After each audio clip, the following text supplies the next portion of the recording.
Your kids could get free or low-cost health coverage from Medicaid or CHIP. Even if you've applied before, they may be eligible now. Kids up to age 19 are covered for checkups, vaccines, dentist visits, hospital care, and more. And if they already have Medicaid or CHIP, remember to renew every year. Visit insurekidsnow.gov or call 877-KIDS-NOW. Paid for by the U.S. Department of Health and Human Services. Take me out to left field. Give me a shot of Fireball. Give me some high fives from Mark Pena and a hug from Jeff Cross as we stand on top of the tables. Hearing the horns, that's a blast. For it's 1, 2, 3 shots from the cannon with the ladies of left field. Hey, y'all, it's game time with the ladies of left field. Jordan here with Kasey and Katie. Hey, y'all. Yeah. And we have a special guest joining us. But before we introduce that guest, let's run through our hot girl headlines real quick. Katie, take it away. Yeah, let's go to the NBA. We were talking about the Thunder, and they did win the NBA Finals, Game 7. The MVP of the league, SGA, scored 29 points. And the Thunder beat the Pacers 103-91, again, for the NBA title. Kind of a crazy game.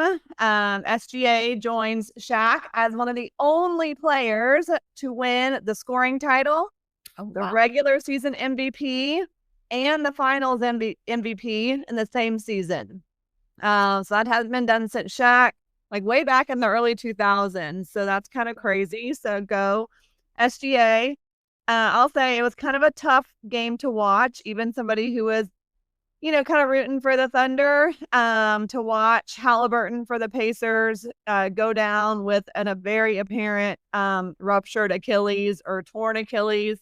I mean, you saw that sucker snap. He had been playing with an injured calf, battling through that. He came out hot in Game 7. I mean, he scored 9 points really quickly. In the first 7 minutes or so. I mean, he hit 3 of 4 from downtown for 3-pointers. I mean, the Pacers were winning and kind of looking really in charge of the game. And then, man, he just you saw that Achilles snap, and it was cringeworthy, and you just felt horrible for him. He just went down in so much pain. Yeah, it was a non-contact injury as well. So, I mean, it wasn't anything, egregious or anything that anybody was trying to do, but just a real sad thing to watch him go out.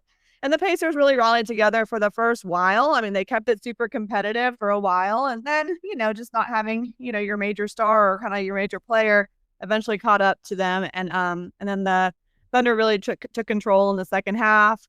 And it seemed like a pretty, they won it pretty handily after that. So, go Thunder up. But it was a tough win, tough game to watch with Halliburton going down like that. So congrats to the Thunder. Yeah. First championship ever. Kevin Durant, used to be on the Thunder. So those of us who are Texas fans, we always kind of have a place in our heart for the Oklahoma City Thunder because of KD probably more than anything else. And then also just thought about this, basketball connected. Kevin Durant also signed with the Houston Rockets. So again, being a Durant fan, I've never been a Rockets fan ever. If you grew up in Dallas, you're a Mavs fan. Yep. You really hate the Spurs and you hate the Rockets. So, but with KD being a Rocket, I don't know. I might have to cheer for him a little bit. So, because Durant loves Texas, he's come back to to Austin, done a lot of great charity work. He's known for being super giving, and he just loves Texas and Texas basketball as well. So he comes back and hangs with the team quite a bit. So anyways, there you go. It's my hot girl headline. One little cute thing about that, the Thunder was when that, I don't remember which player, but he was holding his son, and his son slept through everything. The whole slept completely out. Just knocked out, was up there on the podium, the other players are touching him, kind of really, are you really asleep? And he's doesn't even move. So that's going to be a classic photo for that kid, for his entire life. I know. It was so cute. You missed the NBA championship celebration asleep in your daddy's arms. Yeah. Really cute. That was cute. Okay, so moving on to Major League Baseball now, since college baseball has wrapped up, and we will discuss that further into the show. Are the division leaders right now in MLB are the Astros are tied with the Mariners, and the Rangers are 3 games back, just a little bit of a, local, like Katie said, are Texas teams. The Rangers did just lose Cody Bradford, one of their top pitchers for the season, so that's a super bummer. So we'll see how they respond to that. The other teams leading their divisions are the Cubs, Yankees, Dodgers, Phillies, and Tigers, which I kind of felt like that's a lot of like old school, big market names, fan favorites in their areas. So I thought that was kind of cool. And All-Star break is in a little under a month from now. So I'm kind of one of those people that kind of starts to pay a lot more attention after the All-Star break, when it seems like it gets a little more, we know it's well, there's yeah, we know what's going to be going anyway. Yeah. And then in the world of golf, sticking to my golf love, the Travelers tournament was this past weekend, and Keegan Bradley won. And he that was kind of he came back and he beat Tommy Fleetwood, who that's the sad part, that Tommy Fleetwood still holds the record of never winning a PGA tournament. And he's been like so close so many times. And this one was probably the very closest, because he had a 3-shot lead, like with 4 holes left to play.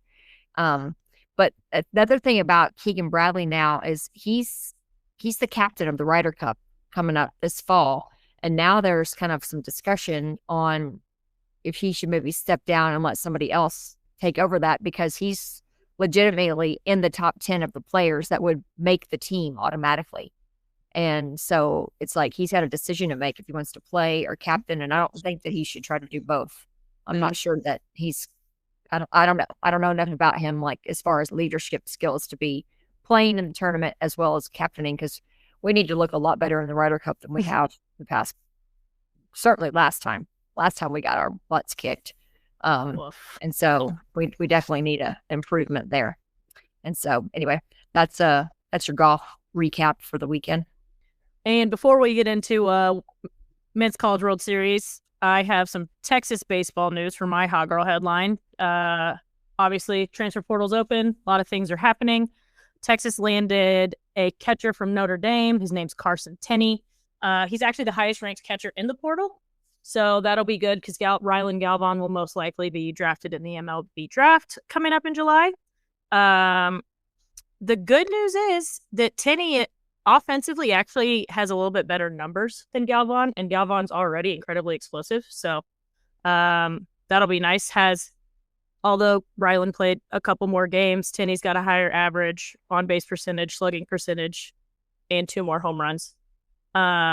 So that's positive. Defensive numbers are also similar to Galvan. He has a few more runners thrown out also. So that's the positive note. The kind of bad note on the portal side is Big Willie is leaving the University of Texas. Last I saw, I think UCLA was maybe his top choice, which kind of makes sense. So that's all I got. That's what we got baseball wise. And now I'll throw it over to Kasey to introduce our special guest. Today on our podcast, we have Nick Tryforos, who is legitimately one of the smartest people I know when it comes to baseball, football, statistics, and certainly college and LSU. He is a guru in all of those areas. So welcome, Nick. We're happy to have you with us. Yeah. Thanks for having me, y'all. And yeah, Carson Tenney is, I doubt he disappoints, because coming off an injury, probably had one of the slowest starts to his liking, because it's tough to come off being a catcher or anything in the legs. So it's kind of like Ike Irish from Auburn. Every time I looked at the box score, the guy's got 2 to 3 hits with home runs. And being a catcher, anything over 300 is just land cap at that point. Oh, Felt like LSU's guys, over the years, if we got over 240, we'd be happy. And this year we had 270, so I'll take it. No do. No, but it's now to the portal. I've checked out since LSU won, and I looked at it today for the first time. And Hand got a little tired of writing stuff down to figure out where everybody wound up. So I'll just choose to let the draft come and go, and we'll see. But what's crazy is just the coaching carousel. You figure would have done something, and Brian O'Connor going to Mississippi State was. I think that's going to resurrect and make the SEC even more tough. Yeah. Katie, I know you went there with Mark and a bunch. That place is just a stick of dynamite waiting to go off. And I think he brought a few of his players with him, a couple good freshmen, one of them there Friday or Saturday starter, along with his brother who was an Illinois transfer. And the only thing that they did not get was probably their best hitter. Actually, two of their best hitters. One went to Tennessee and the other one's sticking around at UVA, which hats off to him, because you typically don't see that. Yeah. Italy coaches leave. It's game on. Go to the best spot. And then the Duke coach moved to Virginia, correct? Yeah. So has Duke hired anybody, or is that going to be somebody kind of another new name kind of coming up? I don't know if they I think they finalized. I think they brought the Wake pitching coach, if I'm not mistaken. Okay. Interesting. I remember they were looking at Jordan from LSU, but from what I gather, I believe that search is done. But no, the Duke players going to Virginia. It's just same thing, just kind of brought over some of the top ones, but it's honestly, it ain't the same. Virginia, I think, had more depth going to Mississippi State to merge with that thing than. But in all honesty, the portal, it would take weeks to dissect at this point. Yeah. It's wild. The portal is wild. We've talked about it a lot, that and NIL, just coming together. The two of them have just made it the Wild West, even though they're, trying to put more regulations definitely around NIL. The whole thing is still very interesting and fascinating. Yeah, for sure. And we can hit any portal things anyway. What did you say, Jordan? I was just going to ask, at LSU, has there been any big LSU portal additions yet? LSU, only two people are coming in. It's Braden Simpson from High Point. One of those guys at 20 home runs plus, shipped an SEC ball. We'll see how that goes full term. I remember when he committed a few weeks back, you just looked at the numbers versus SEC and ACC pitching. It's leaves a lot to be desired. So we'll see the shift. Okay. And then they got a Kansas State guy, Dardar's the last name. I think it was Seth Dardar. He's a local kid from the North Shore of New Orleans. Going to be a fifth-year senior. So we'll, as I said, both of them are kind of plug-and-play guys, because we're gonna lose people into that draft. So it's what is the losing from eligibility / draft look like for y'all? Well, eligibility wise, the catcher is going to be gone. Hernandez, Braswell is going to be gone. The third baseman, which hats off to that kid. When you're hitting, you just saw his batting average dip. That's right. That's right. Yeah, got a hit in his last at bat in Omaha. Yeah, and I think when it was all said and done, was batting 193 on the year. But his glove was just absolutely instrumental in cutting plays off, holding the tag on a runner stealing. It's kid has a heart, because I've played sports all my life. When you're in that kind of a slump, it's the toughest thing to keep your head straight. Yeah. But besides that, eligibility wise, Josh Pearson will be gone. I feel like he's been on the team forever, has been contributing in some capacity for a while. And then it's just the draft's going to be Jared Jones, the first baseman, likely Stanfield, the center fielder, the battery of Kate Anderson and Anthony Ianson, which is yay for us. Yeah, good for y'all. Yeah. The jump Anderson made is, like, we heard that he was good out of high school, but developing those extra pitches, as I said, y'all were one of the first teams I was like, let's see how it goes. And he held y'all in check, and then y'all came out the next two games and took out the other two. But I feel like y'all gave Ianson a wake-up call that he can't nibble around the strike zone. Well, so is Cade Anderson, is he eligible for the draft? He is he is true sophomore, but age-wise, he's 21. eligible. Okay. From Gotcha. everything I hear, likely going to be first few picks off the board. Right. Wow. Yeah. He showed up. Well, speaking of LSU, we just want to make sure everybody knows that LSU did win the Men's College World Series in 2 games in the championship series over Coastal Carolina. This was LSU's 8th national championship, second in only 3 years under Coach Jay Johnson, which is super impressive. And like Nick and Kasey were talking about, star pitcher Cade Anderson earned the most outstanding player award for his exceptional game 1 performance. Yeah. And then, like you mentioned, the other pitcher, Anthony, how do you say his name?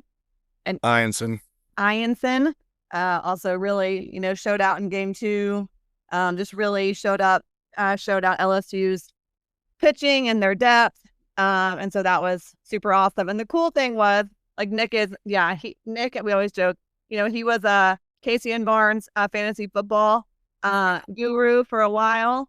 He loves everything college baseball, but this was his very first time to go to Omaha for the College World Series. His first visit ever, and y'all won. So that's amazing. So Nick, we would love to hear from you. First thing, what was your first impression when you arrived at Charles Schwab Field? Well, we caught that night game, and I'm coming off waking up at 3 a.m. that morning and standing up all day, taking it in, and then walking in, and Denny and our buddy Chris, who was with us, decided, let's go grab a seat. And as soon as I sat down, the lack of sleep started to catch up, and I could foresee that Arkansas LSU day was going to be a mess. But it's just that first game it's just the Oregon State fans. I didn't expect there to be a lot of them. They showed up. They're all around us. But just taking it in, walking in, it's absolutely just surreal. And walking into that game, you have 8 fan bases plus some, and it's just incredible. As I booked going LSU there or not, because where else do you have that many fan bases in one space and learn whether you can tolerate them or not? Yeah. That's one thing that I always thought was super special. You end up finding commonalities with some fan bases, and so I want to ask you about that. And then you find you were really, like, not into others. You know what I mean? Like, you're like, oh, like when we went one time, like, we made friends with all these Ole Miss. I even traded koozies with an Ole Miss fan, and like I was carrying around an Ole Miss koozie the whole time, and they were carrying around, like, left field koozie the whole time. So yeah, for you, were there any fan bases that you felt like y'all really enjoyed or kind of connected with, and then those that you were like, nah, we're good? Well, I went in, everybody's all I heard was Arkansas was going to be this nasty beast coming up. Honestly, a lot of the ones, besides the chant going on every time they threw it in the stadium, I didn't meet one outside the stadium I couldn't stand. They're great people, and it's honestly baseball fans are different. They're not football fans. They respect the game. If they dumped a bunch of money in the trip, they're going to want to enjoy it. But favorite fan base there was Coastal. Coastal, I talked to numerous people. I was like, oh, how long you staying for? Kids younger than me, 25 to 30 range. Every one of them had an open-ended trip. I was like, works good with this? They said, we'll see. We'll figure it out. That's awesome. Like young and no responsibilities. Yeah. They didn't have like kids at home and bills and it was they're great fan base, energetic. But as I said, honestly, all the fan bases up there were great. UCLA is just seems like it's a family oriented thing. Besides the friends of the program and family, you don't get a sense of a lot of fans there. Yeah. Oregon State was good. Louisville fans were great, and that's an electric team. Louisville's got some of the fastest kids I've seen and can force you I was hoping they could take one from Coastal, but when you have no pitching left, it's real tough to do there. Ran into some Texas fans, Auburn fans, Florida fans, and it was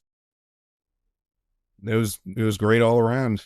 I was waiting for that team to kind of get on my skin, but it never happened. Okay, good.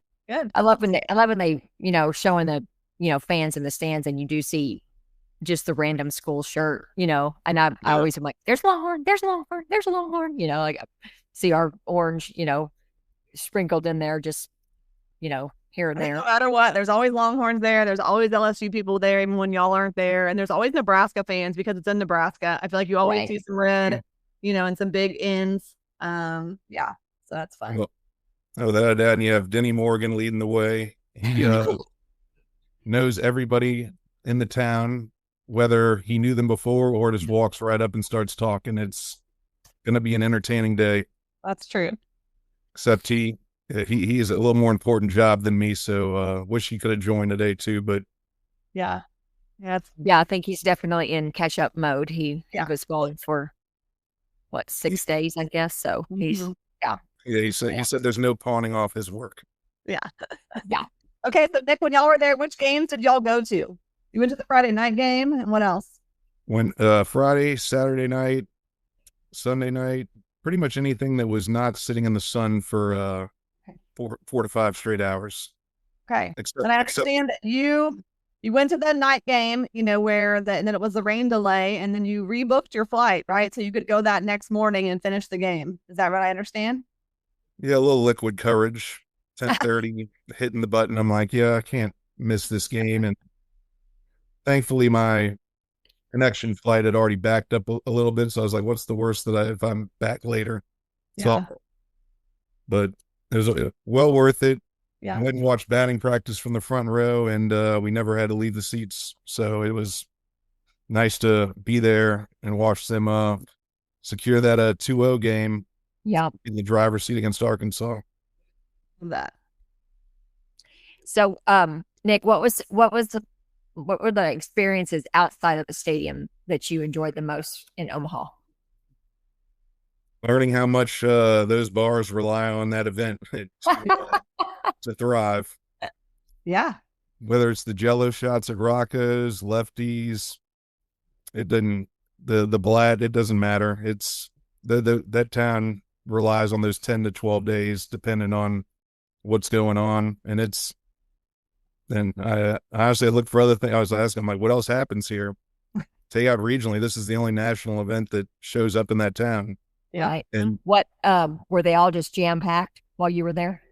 Yeah, I didn't mess with the Rocco's all too much, except for during the first games when we were there. But every bar, as soon as there was breaking games, it was a madhouse. Okay.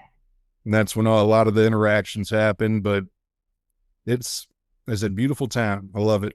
I'd honestly like to go back when it's not there, but it's a little tough to convince people to go to Omaha, Nebraska when that event's not there. Wait, so how many Jello shots did you contribute to LSU's count at Rocco's? I knew we had it locked in. We were throwing up for Murray State just to make sure they beat some of the other ones. That's great. Yeah, I think Murray State was ahead of UCLA, Oregon State. We were like, let's support the underdogs here. Yeah, I love it. Were y'all there? Murray State. Were y'all there when they had to close up early, kick people out? No, that was my early day. Okay. I didn't know if we'd be invited back. Okay. I saw that, and I looked over at Denny. I said, "Is this your doing here?" And he goes, "Oh no, I was out." But then, throwing Jello shots and all kinds of things. There's no telling what's going to happen. Yeah. I know, Mark. Where were we, Kasey? We were somewhere. Mark all of a sudden is like, "Y'all, they shut down Rocco's early because LSU and Arkansas fans were getting into it." We were at Barton Creek. We were at the pool. We were at Barton Creek, yeah. No, it was no, and I saw that. I was like, I'm not surprised. Oh, it just takes a special few to get that going. That's right. And then you throw in the Jello shots. It's gonna even be better. It's gonna escalate quickly. No, but everything around there, beautiful town, everything to do, bars. It's we just bounced around there. I said tailgating scene was a little too hot, so decided to sit in a bar with shoulder to shoulder people and get a little lacy while I could. But it was all What good. was your favorite bar or restaurant? I always love getting Omaha recommendations. Lefties is the go-to right by the stadium, but honestly, every one of them's got, as a Rocco's is too slammed, but Lefties, the Blatt, they got a old mattress factory up the road. That's the one I remember, old mattress factory. Yeah, I like old mattress factory. Yeah, that one's got plenty of seating. It's just there's always some. I said every block you go away from the stadium, the beer gets $1 cheaper. Yep, that's true. That's such a good point. And then that town is 3 to 4 blocks away. There's great sports bars too. Yeah. So if you're looking to lay low for a little bit, get and watch a game, and then come back to the madness. Yeah. One year the World Cup was on at the same time when we were there. And so we found this great little sports bar that was, you're right, like it was, I don't know, a couple blocks over and a couple and blocks down. And it was kind of a very chill place. We like took that place over as like our, soccer watching bar when we were not watching baseball. Oh yeah. Cause it's tough to take over anything there because you will be merged with somebody. Yeah. Unless you commit to go a few blocks up, but I said it didn't matter. Everywhere you went, a few blocks up, there's still fans. Depends what capacity. Then you get to forgot where we went, but Oregon State fans are all sitting outside drinking water, waiting for one of their games. I'm like this is interesting tailgating here, but well, they're like from the Northwest. They're like, this is freaking hot. We cannot handle this. It's not like us in the South, and we're like, what are you talking about? It's not 100. We're we trained for this. What I love is their fans are saying they're like, it's 85 degrees in Corvallis last week. It's the same here. I'm like, yeah, it's not the same. Yeah. Toss in a little humidity. Yeah. It's going to get worse. Toss in a lot. Come south. Come to Texas. Come to LSU. Yeah. That's why typically, if we play a team from the north, it's going to be an advantage down in any humidity level. Yeah. Okay. Looking at games, thinking of the games you attended, what was like your favorite moment or play to witness in person? I wish I was there for that ninth inning versus Arkansas, and along with half those other ones in the second game. But it was being in that first Arkansas game. The second time we played them, where they're coming off a time where they're just the weekend before hitting everything, and then we play them and the guys just can't barrel it up. Now the first baseman, I can't remember his name now. It's gonna escape me, but about a 400-foot homer off Cade. But besides that, nothing else. But that Arkansas game was just lively. They'll say Arkansas was 50-50 with us, but with them being driving distance, I felt they outnumbered us there in that game, in that stadium. Wow. Interesting. Well, that's what Denny was saying. We actually saw him last weekend or over the weekend, and he was saying that he felt like, at least especially for LSU fans, he said so many of your fans, LSU fans, were more, you're confident in that they're like, I'm waiting until the championship, that the weekend of the championship series instead of going for the early part. So you have that dilemma. But of course, Arkansas, they can go both. I mean, they can drive up, go back home for a few days, and then if they needed to, of course, they're I don't want to use the word curse, but they've got some bad luck going on their side. Yeah, it's real, man. My jaw was hammered down, was like dropped when he threw the ball to third base. Yes. I'm like, oh yeah. I was like, I'm still just like, as soon as that happened, I was like, this screams Arkansas bad juju coming up. Yes. Yeah. And then the ball ricochets off the guy's shoulder. Davlon's shoulder. I was like, and I'm like, we've seen this story before with them. Well, then also that shot kind of over the shortstop, third baseman or shortstop's head, where he like jumped and it just went over his glove. But you're like, there's so many things that happen. Yeah, second base. Yeah. Second base. Yeah. It was just like you were like, and that started with that play where he threw to third and he could have turned a double play. And you're like, what are you doing? I mean, it was just wild. But even before that play, wasn't like the first or second guy that got on base.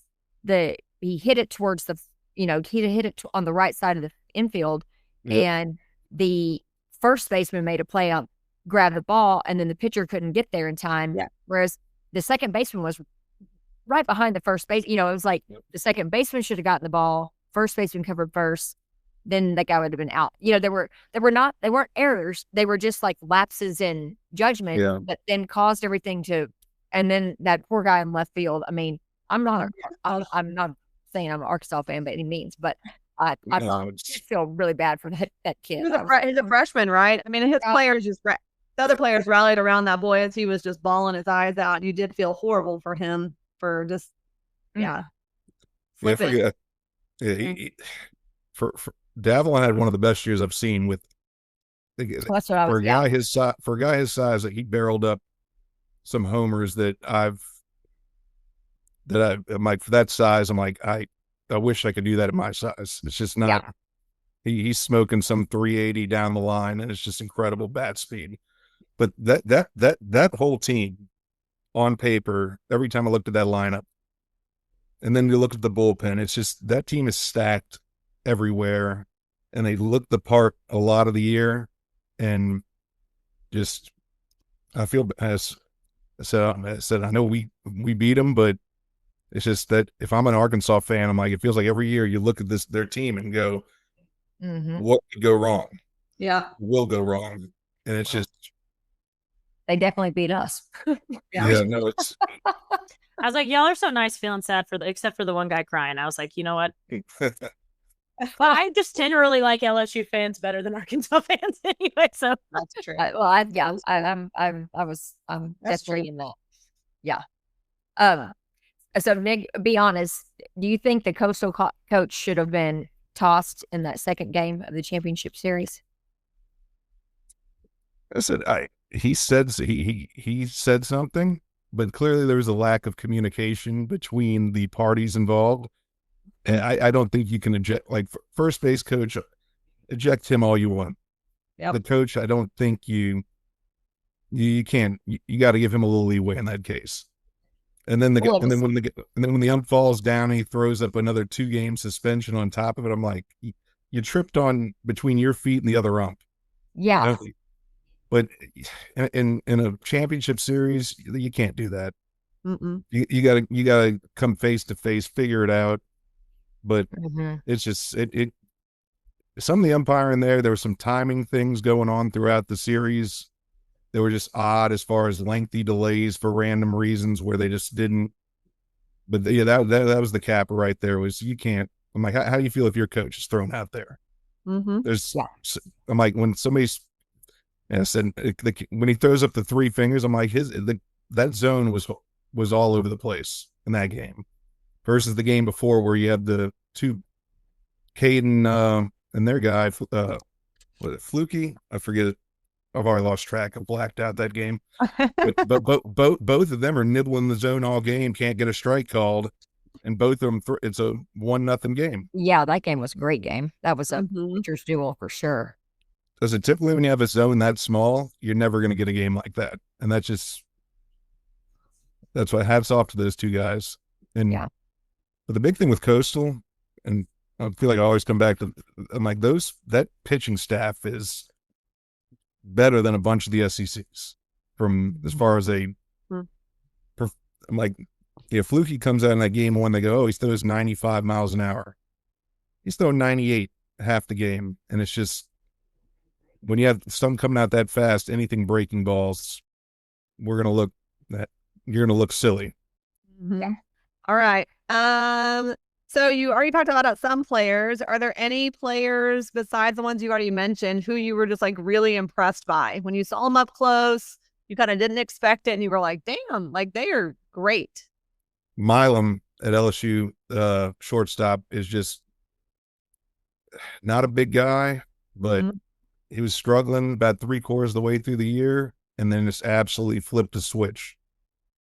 Every timely hit seemed to come from that guy, and it was, whether it be a homer, single, didn't matter. It's towards the latter part of the year, the big thing was we scored a lot of 2-out runs starting with nobody on base, which I feel like it's the opposite sometimes, where you get people on and just can't do anything with it.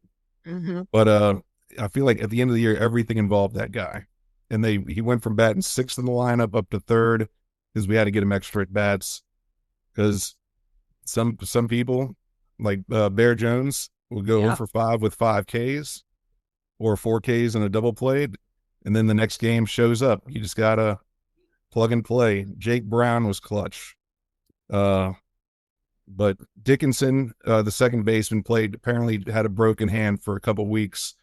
All he had, we were joking up there. The only thing he had hit wise since regionals was bunt singles, and then a flare RBI single to right field. Like no power. And he had a 2-homer game in regionals, and apparently sometime between that and the next game broke his hand. Oh wow! But turned the game-winning double play. That's I'm impressed. You can tell there's something wrong with him, but we were assuming he was in a funk. Yeah. And turns out he had a broken hand, gritting it out the whole time, which the kid's going to be one and done at LSU, but it's like I said, I can't play with a broken hand. It's just not going to happen.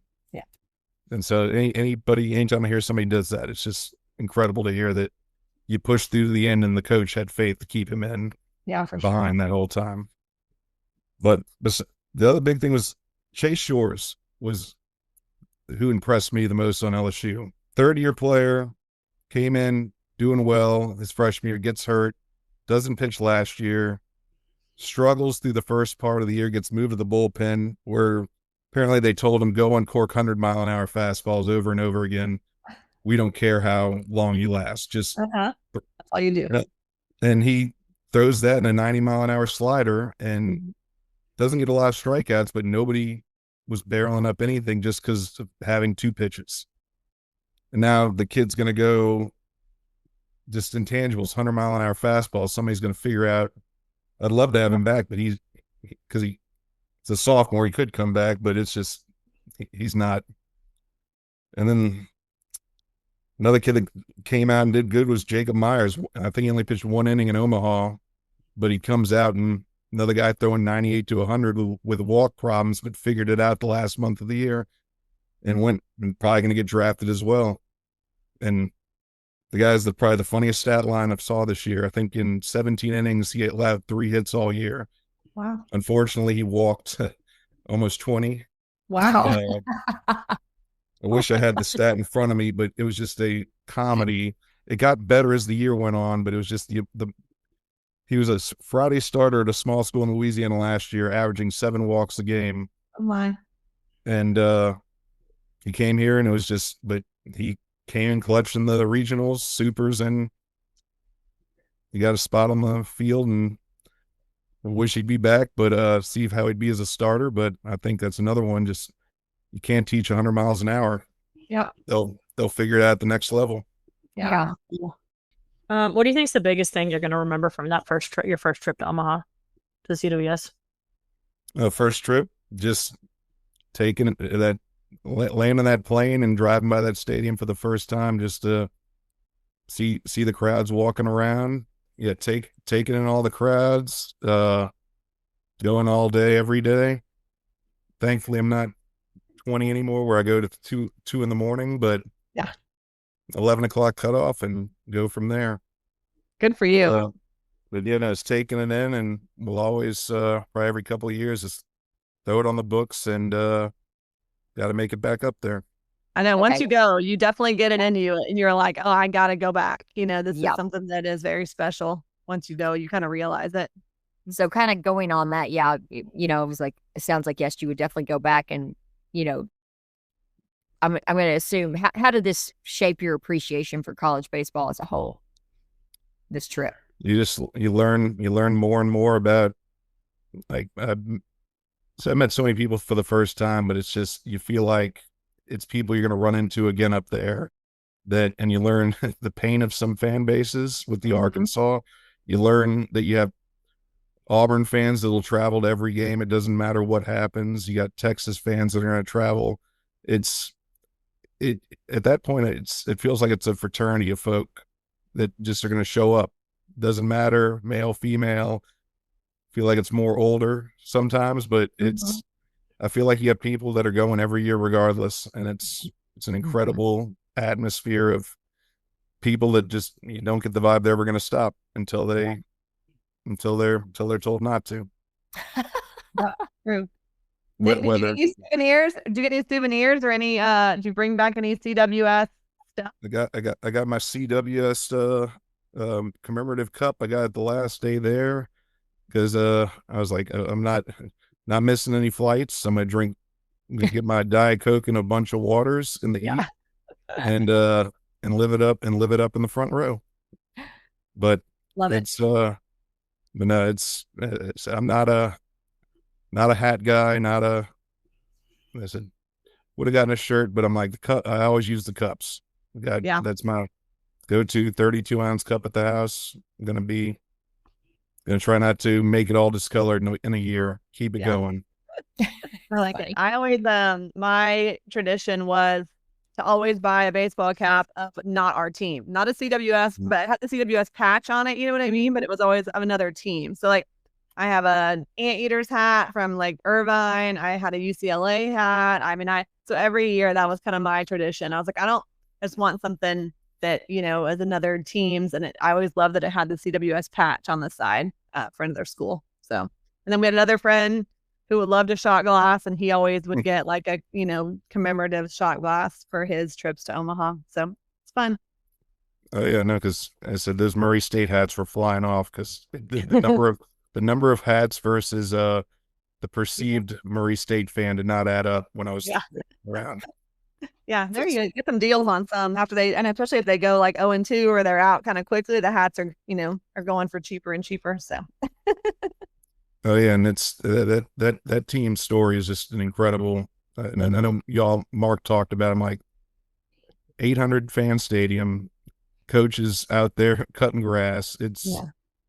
And then they get to come in front of that once in a while. I'm like, you get to go to Ole Miss in front of that crowd. Then you go to Duke, and Duke's not anything huge, but it's bigger than 800. Beat them, and then you show up in front of that much. Mike, I don't care if they got no hit by Arkansas. That's just an incredible environment for those 3 weeks in a row for those kids. Yeah. It's just, you're never going to see that again. No, they have stories, memories for a lifetime for them. I was going to wrap up, but then you mentioned that. And so what is the coolest college baseball stadium outside of Omaha and outside of the box? What's the coolest college baseball stadium you've been to? I've been to I love Mississippi State. Yes, the dude. I was like, that makes sense. It is phenomenal. I've told everyone that place is phenomenal. You've been there, Nick? It is amazing. I've been both varieties, the new and the old. The old was redneck ingenuity to make that happen in the outfield. When I was talking to all those guys about that, I was like, "Excuse me, what the hell were y'all?" And I was like, "How is this not like falling?" And I talked to so many players about that who, that's how they have their left field lounges, because they had those, rigged up boxes at the old stadium. And that's how they were grandfathered into the new ones, which I also think is super cool that they let the people who had those rigged up, have access to the new stadium ones.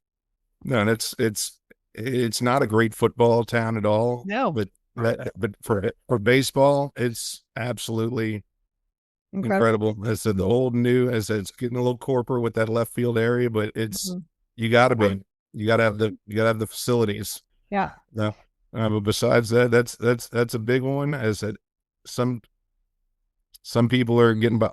Arkansas is another great one that's on my list to go to. It's just you feel like you're slightly outnumbered when you go there. Yes. It's a gung ho fan base, but Fayetteville's a great town. It's a football again. Bad football doesn't matter. They're gonna show up, and getting out of this heat up to that weather's great. Yeah. Okay, last question, Nick, unless you have anything else you want to share with us. Do you have any advice for those folks considering, going to the College World Series and going to Omaha? Well, if you're thrifty, book in advance on Southwest, and you can move your flight if need be to later. And just And I said, but rip the Band-Aid off, get up there. You'll have a good time no matter what. If you love baseball, you'll be up there with 25,000 just like you in the stadium, and then another ton around there. You're gonna love it, and it's gonna be great. I've absolutely no regrets. I'm so glad you got to go. It's so fun. I will say, like you said, I mean, Omaha's a great town. I mean, we were there for like way too long one time, like 2 whole weeks or something crazy. I mean, we even made like a trip to the zoo. You know, the Omaha Zoo is like one of the best in the country. So, you know, there are other things to do in that cute little town that if you happen to, you know, have a family or bring your family, there's lots to do. You know, there's a walk-in bridge to the casinos. I don't know if y'all ever made it over there, but you're in the gambling. I mean, you can. I said, yeah, somehow kept Denny out of Council Bluffs. So I know. that was a win. Yeah. Oh, I do have a question. We had a bet on this. How often was Denny helicoptering his shirt? Like, what? Thank you for asking this. Well, Often? the Like every night? The day after I left against Arkansas, apparently he apparently he had a I'm sure Kasey's seen these videos. If they went to that group, it was may or may not have been kicked out of a bar. It was the evolution of the night for him. Yeah. From shirt on to you were shirt. there though, Nick. While you were there, the shirt was on the whole time. There wasn't much rallying needing to happen. Well, true. I guess he felt confident, but it was we were waiting for it. But no, when it finally came off, it was more celebration than that. But no, it was but I was shocked it stayed on as long as it did. Yeah. Well, thank you very much, Nick, for joining us and giving us all of your intel on Omaha and your experiences. No problem. I appreciate y'all having me. I said, listen to y'all, try to catch up, but I said it's easy in the car. Yeah. Easy listening. I know what's going on. Good. Well, thank you. And then, we'll have to have you back on when we get close to the draft time for NFL. I know you got the scoop on on who to draft. And, you know, we have our lovely ladies, draft situation for the NFL, which we love. Fantasy football. Oh, that's what I meant. Fantasy football. So we'll have to have you back on when we draft for fantasy football. Because that's I'll be caught up by then. There you go. We know you will. All right. Appreciate y'all having me. Y'all take it easy. You were awesome. Thank you. Have a good one, y'all. All right, everyone. Huge thanks again to Nick for joining us. And next week, unless something fun or exciting or new happens, we were going to give you an entire kind of rundown of how awesome Texas athletics was this year, from the beginning of football and volleyball, and we'll recap the NBA draft and obviously softball winning the Women's College World Series and all the other Olympic sports in between that kicked ass this year. So tune in next week for a full recap of how awesome Texas is. Yeah, of course. Love it. That's how we like it. See y'all in left field. See y'all in left field. Yeah.